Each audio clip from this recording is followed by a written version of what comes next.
Hi guys, I hope you are doing well. Today we'll talk about how to fix or how to solve the problem of Forcestop. On the application of UNO, we go to settings. Here we click on apps, default apps, app settings. In this list you will search about the application of UNO and you will enter. Here in this page of app info, you will go to Forcestop and you will click OK.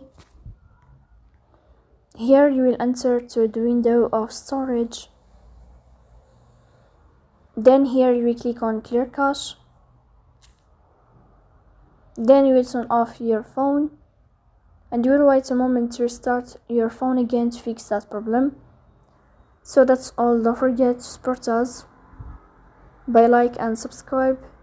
See you next time and thank you for your watching and your attention.